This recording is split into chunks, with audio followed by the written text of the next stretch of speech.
మన రక్షకుడు అయిన యేసుక్రీస్తు ప్రభుల వారి శ్రేష్టమైన నామంలో ఉదయకాల మన్నా అనే చక్కని కార్యక్రమాన్ని చూస్తున్న మీ అందరికీ నిండు హృదయంతో వందనాలండి. దేవుని యొక్క మహాకృప మీ అందరికీ తోడై ఉండునుగాక. దేవుని కృపలో మీరు అందరూ క్షేమంగా ఉన్నారు కదా, చాలా సంతోషం. ప్రతిరోజు సిలువ సందేశాలు మీరు వింటూనే ఉన్నారుగా. రండి, అదే వరుసలో చక్కటి వర్తమానాన్ని క్లుప్తంగా మనం ఈ రోజున ధ్యానం చేద్దాం. దైవజనుడైన పౌలు గారు గలతీయులకు రాసినటువంటి పత్రిక 6వ అధ్యాయం 14వ వచనాన్ని చదువుకుందాం. అయితే మన ప్రభు అయిన యేసుక్రీస్తు సిలువ యందు తప్ప మరి దేని యందును అతిశయించుట నాకు దూరమవును గాక. దాని వలన నాకు లోకమును లోకమునకు నేనును సిలువ వేయబడి ఉన్నాము. పౌలు గారు అంటున్నాడు, మన ప్రభు అయిన యేసుక్రీస్తు సిలువ యందు తప్ప మరి దేని యందు అతిశయించుట నాకు దూరమగును గాక అన్నాడు. ఆ మాట అంటూ అయితే అనే పదం వాడాడు. ప్రియులారా, మీరు ఎప్పుడైనా అయితే, కాబట్టి, అందుచేత ఇలాంటి పదాలు ఎక్కడైనా కనపడినప్పుడు పైనున్నటువంటి విషయం కూడా దీనికి లింక్ అయి ఉందని మీరు గుర్తుపెట్టుకోవాలి. ఆ పైన ఏదో చాలా సంగతి చెప్పి దాని యొక్క ముగింపుగా లేకపోతే దాని యొక్క కంటిన్యూషన్గా ఈ పదం చెప్పాడు అనేది మీరు మనసులో పెట్టుకుంటే చాలా చక్కగా దేవుని వాక్యం కూడా అర్థమవుతుంది.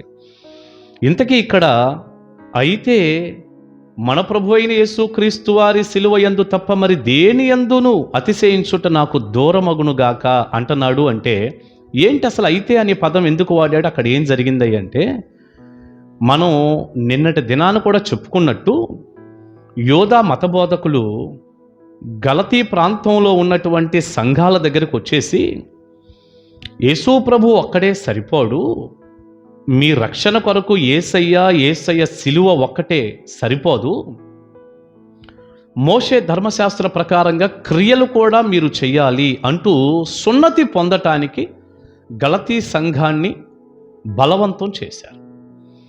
ఆ మాటలు నిన్నటి వర్తమానంలో చాలా తేటగా మనం కొంతవరకు ధ్యానం చేశాం. ఆ మాటలే పౌలు గారు చెబుతూ 13లో అన్నాడు, అయితే వారు సున్నతి పొందిన వారైనను ధర్మశాస్త్రమును అనుసరింపరు. మేము సున్నతి పొందిన వారం, మీరు కూడా సున్నతి పొందాలి అని మిమ్మల్ని బలవంతం చేస్తున్నారు. ఏది 12లో. అయితే మిమ్మల్ని బలవంతం చేసేటటువంటి ఈ బోధకులు సున్నతి పొందిన వారైనా ధర్మశాస్త్రాన్ని ఏం వాళ్ళు అనుసరించరు, ఏదో ఇట్లా పై కొన్ని చేస్తారు, సున్నతను మరొకటి ఏదో, మిగతా విషయాలన్నీ తప్పిపోయి తిరుగుతూ ఉంటారంట. ఆ మాట చెబుతూ తాము మీ శరీర విషయమందు అతిశయించు నిమిత్తం మీరు సున్నతి పొందవలనని కోరుచున్నారు. వారు మీ శరీర విషయంలో అతిశయపడాలనుకుంటున్నారంట వాళ్ళు. అందుకే సున్నతి పొందాలి మీరని కోరుకుంటున్నారంట. అదేంటి, వీళ్ళు సున్నతి పొందితే వాళ్ళు ఎట్టా అతిశయపడతారు? వీళ్ళ శరీర విషయంలో వాళ్ళు అతిశయం ఎలా అతిశయపడతారయ్యా అంటే, ఇంతమందికి మేము మోషే ధర్మశాస్త్రాన్ని అలవాటు చేశాం, ఇంతమందిని మేము మోషే ధర్మశాస్త్రంలోనికి మరలా తీసుకొచ్చాం, యేసు ప్రభువులోనే రక్షణని కాకుండా ధర్మశాస్త్రం కూడా పాటించాలంటూ ఇంతమందిని మేము నడిపించాం, ఇంతమందికి మేము సున్నతి చేయించాం, అతిశయమిగా ఇంతమందిని ఇటు తిప్పాం, ఇంతమందిని ధర్మశాస్త్రం వైపు తీసుకొచ్చాం, ఇంతమందికి సున్నతి చేయించాం మా బోధ ద్వారా అని అతిశయపడి గర్వించటానికి అలాగ సున్నతి పొందాలని ఆ ప్రజలను బలవంతం చేస్తున్నారట. ఇప్పుడు కూడా చాలామందిని చూడండి, కొంతమంది ఉదాహరణకి బలవంతంగా బాప్తిస్మం ఇచ్చారనుకోండి, పొందుతావా లేదా, పొందు, ఏం పర్వాలేదు పొందు, నువ్వు చెడులో ఉన్నా పర్వాలా, పాపంలో ఉన్నా పర్వాలా, నువ్వు పొందావంటే పరలోకం పోతావని ముంచేసి మేము ఇంతమందికి ఇచ్చితిమి అని చెప్పుకుంటే ఏం చెప్పుకున్నట్టప్పుడు? ఎవరికి ఇచ్చినట్టు? ఎంత అతిశయం అది! లేదు, ఇంకేదో శరీర సంబంధమైన కార్యాలు, లోక పద్ధతులన్నిటినీ కూడా మందిరంలోనికి తీసుకొచ్చి కాస్త లోకము పాపం కూడా మిళితం చేసి కేవలం దేవుని వాక్యాన్ని ఉన్నట్టు చెప్పకుండా కాస్త కలిపి చెరిపినట్టుగా మొత్తం గలిబిలి చేసేసి చాలా తేలికగా బోధించి ఎవరికి ఏ నొప్పి లేకుండా కల్పనా కథలతో, తిమోతి పత్రికలో కూడా అన్నాడుగా, కల్పనా కథల వైపు తిరిగే కాలం వచ్చింది, మీకు అనుకూలమైన బోధకులను ఏర్పాటు చేసుకుంటారని. విశ్వాసులతో కూడా మిస్టేక్ ఉంది. కొంచెం ఈ గుడ్ ఫ్రైడే వాతావరణాలు ఇవన్నీ అయిపోయిన తర్వాత తప్పకుండా ఆ దిశగా కూడా చాలా సందేశాలు దేవుని కృపలో నేను అందిస్తాను. మనం ధ్యానం చేద్దాం, పరిశుద్ధాత్ముడు మనకు సహాయం చేస్తాడు. ఈ కల్పనా కథలు చెప్పి ఈ పై అయ్యో చెప్పేసి ప్రజలకి ఏది సంతోషమో, ప్రజలకి ఏది ఆనందమో, ప్రజలకి ఏది అవసరమో బైబిల్లో ఏం చెప్తుందని కాదు, బైబిల్లో ఒక విలువైనటువంటిది ముఖ్యమైన విషయం ఏంటని కాదు, వారిని పరిశుద్ధతలోకి ఎలా నడిపిద్దామని కాదు, వారికి కావలసినట్టుగా ఇలా లోకాన్ని, పాపాన్ని, కల్పనా కథలను పాపాన్ని కూడా చాలా తేలికగా చేసి అంటనట్టు, ముట్టనట్టు, ఓరకట్టేదో చెప్పు వదిలేసి ఈ రోజున ఎక్కువ మంది ప్రజలతో మందిరాన్ని నింపేసి మా సంఘము ఎంత పెద్ద సంఘమో తెలుసా అని చెప్పినప్పుడు అతిశయంగా చెప్తారుగా. లేరంటారు అట్లాంటి వాళ్ళు? లేరా? అతిశయంగా మాట్లాడుకునే వాళ్ళు లేరా? అక్కడ ఏమి లేదు, అక్కడ సరుకు ఏమి లేదు, కానీ ఏదో సంఖ్య ఉంది, సంఖ్య ఎక్కువ, సరుకు తక్కువ. అప్పుడు అతిశయంగా ఏదో అట్లా ఇట్లా అని చెప్పుకుంటారుగా. ఇదిగో ఆ టైప్ అన్నమాట. వీళ్ళందరూ ఈ కోవ కిందకే వస్తారు. ఆనాడు గలతీ ప్రాంతంలో ఉన్న యోధా బోధకులు కూడా సున్నతి పొందండి అని ఎందుకు అంటున్నారంటే, వారి యొక్క శరీరాన్ని బట్టి, శరీర విషయమందు వీళ్ళు అతిశయపడే నిమిత్తం ఎంతమందికి సున్నతి చేయించాం, ఎంతమందిని ఇటు తిప్పాం. అట్లా అతిశయ కారణంగా ఆ మాటను గుర్తు చేస్తూ పౌలు అన్నాడు గలతీ సంఘంతో, ఆ ప్రాంత సంఘాలతో. గలతీ అంటే ఒక జిల్లా, ఆ ప్రాంతాల్లో సంఘాలు ఉన్నాయి.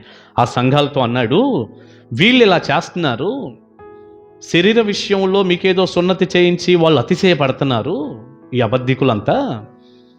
అయితే మన ప్రభు అయిన యేసుక్రీస్తు సిలువ యందు తప్ప, ఏం మాట అండి, మన ప్రభు అయిన యేసుక్రీస్తు వారి సిలువ యందు తప్ప మరి దేని యందును అతిశయించుట నాకు దూరమగునుగాక. నేను అసలు ఈ లోక సంబంధంగా ఏ విషయంలో అతిశయపడను. నేనెంతో సేవా పరిచర్య చేస్తున్నప్పటికీ చూడండి పౌలు గారు ఏం చేశాడండి, ఎన్ని సంఘాలు కట్టాడు, ఎంతమంది సేవకులకు తర్ఫీదు ఇచ్చాడు, ఎన్ని మిషనరీ ప్రయాణాలు, క్రీస్తు కొరకు ఎన్ని శ్రమలకు ఓర్చుకున్నాడు, ఎన్ని భరించాడు, ఎన్ని పత్రికలు రాశాడు, 14 పత్రికలు హెబ్రీతో కూడా కలుపుకుంటే. మరి ఇన్ని ఉన్నా కూడా పౌలు గారు అంటున్నాడు, నేను అసలు లోక సంబంధంగా దేని మీద నేను అతిశయపడను, నా అతిశయం అంతా యేసుక్రీస్తు వారి సిలువ. ప్రభు అయిన యేసుక్రీస్తు వారి సిలువ యందు తప్ప మరి దేని యందైనా అతిశయించటం నాకు దూరమగునుగాక అన్నాడు. ఈరోజు మనమేమో యేసు ప్రభు వారి సిలువ యందు తప్ప కనపడ్డ అన్నిటి యందు అతిశయపడతా ఉంటాం. ఎంత సేవో, ఎంత పెద్ద మందిరమో, ఎంత చేసామో ఏంటో, అది ఒక అతిశయం అన్నమాట. సిలువను గురించినటువంటిది ఏమీ తెలియదు. సిలువ మీద, సిలువలో రక్షకుడు ఎలాంటి కార్యం చేశాడో దాన్ని బట్టి అతిశయించటం లేదు. అది పోయింది. ఎంత తేడా! ప్రభు అయిన యేసుక్రీస్తు వారి సిలువ యందు తప్ప మరి దేని యందును అతిశయించుట నాకు దూరమవునుగాక. దాని వలన అంటే యేసయ్య సిలువ వలన నాకు లోకమునకు నేనును సిలువ వేయబడి ఉన్నాము. సిలువ వేయబడిపోయాం మేము. లోకం నాకు సిలువ వేయబడిపోయింది, నేను లోకానికి సిలువ వేయబడిపోయా. అంటే లోకానికి నాకేం పని లేదు, లోకం విషయంలో చచ్చిపోయాను. నాకు అసలు పనే లేదు. నేను క్రీస్తు యందు అతిశయపడుతున్నాను, ఆయన సిలువ యందు అతిశయపడుతున్నాను, క్రీస్తుతో జీవిస్తున్నాను. ఇదే నా అతిశయం. లోకానికి నేను, నాకు లోకం, సిలువ వేయబడ్డాం. ప్రియబిడ్డ, నిజంగా సిలువ ధ్యానాల్లో ఈ రోజున ఎంతోమంది విశ్వాసులు వీరు ఉంటున్నారుగా. సిలువ వేయబడ్డారా లోకానికి? ఆలోచించండి ఒకసారి. లోకం మీకు సిలువ వేయబడిపోయిందా? కాదు. చక్కగా మందిరానికి వచ్చినప్పుడు యేసయ్య సిలువ కావాలి, బయటికి వెళ్ళినప్పుడు లోకం కావాలా? కుదరదు. అలా ఏమీ కుదరదు. ఈ మాట చెబుతూ అన్నాడు 15లో, నేను ముగిస్తున్నాను. క్రొత్త సృష్టి పొందుటయే గాని సున్నతి పొందుట ఎందేమీ లేదు, పొందకపోవుట ఎందేమీ లేదు అన్నాడు. వాళ్ళు సున్నతి పొందాలని బలవంతం చేస్తున్నారు. పొందటంలో పొందకపోవటంలో అసలు అక్కడ ఏమీ లేదు. నూతన సృష్టి, క్రొత్త సృష్టి అన్నాడు. చూసారా? నూతన జన్మ అంటే తిరిగి జన్మించటం, రక్షింపబడి, మారు మనసు పొంది రక్షింపబడి తిరిగి జన్మించిన అనుభవం. యేసయ్య శిలువ యందు విశ్వాసం ఉంచి రక్షింపబడతామే. ఇక లోకానికి వేరే దేవునితో జీవిస్తాం చూడండి, దాంట్లోనే ఉంది. కానీ అంతా మీరు శరీరమందు సున్నతి చేయించుకున్నా చేయించుకోకపోయినా ఏ ఉపయోగం లేదని చెప్పాడు. శిలువ యందే నా అతిశయం అన్నాడు. ప్రియ దేవుని బిడ్డ, ఈరోజు నేను మిమ్మల్ని అడుగుతున్నా, మీ అతిశయం శరీర సంబంధమైందా, క్రీస్తు శిలువ యందా? లోకాన్ని బట్టి, లోకంలో ఉన్న వాటిని బట్టి, శరీరాన్ని బట్టి, మీరేదో కలిగి ఉన్న వాటిని బట్టి అతిశయపడుతున్నారా? లేదండి, నాకు యేసుక్రీస్తు వారి శిలువ యందే అతిశయం అండి. ఆయన శిలువను బట్టే నేను రక్షణ పొందాను, ఆయన కృపను బట్టే అని. శిలువలో మన కొరకు మరణించి తిరిగి లేచాడే పునరుద్ధానుడిగా, ఆ యేసయ్య నందు అతిశయపడుతున్నారా? మన అతిశయం కూడా పౌలు గారి వలె క్రీస్తు శిలువ యందే ఉండును గాక. నేడో రేపో ప్రభు వస్తున్నారు, పరలోకంలో ఉంటారు మీరు. దైవ దీవెన మీ అందరికీ కలుగును గాక. శిలువ యందే అతిశయిస్తారుగా. ప్రార్థన చేసుకుందాం. పరిశుద్ధ తండ్రి, మీ శిలువ యందు తప్ప మరి దేని యందైనా అతిశయించటం మాకు దూరం అవ్వాలనైనా సహాయం చేయండి. లోకానికి మేము, మాకు లోకం సిలువ వేయబడిన అనుభవంలోనికి తీసుకురండి. ఈ వర్తమానం ప్రతి బిడ్డకు దీవెనగా మార్చండి. నిత్య జీవాన్ని ప్రసాదించండి. మరి సమయంలో ఏ బిడ్డలైనా నాయన దుఃఖంలో, వేదనలో, ఏదైనా కష్టంలో ఉంటే వాటి నుంచి కూడా బయటపడేయండి. యేసయ్య నామాని ప్రార్థన మనవులు అడుగుచున్నాను తండ్రి. ఆమేన్, ఆమేన్. God bless you. దేవుని కృప మీకు తోడే ఉండును గాక. కలుసుకుందాం ఉదయకాల మన్నాలో.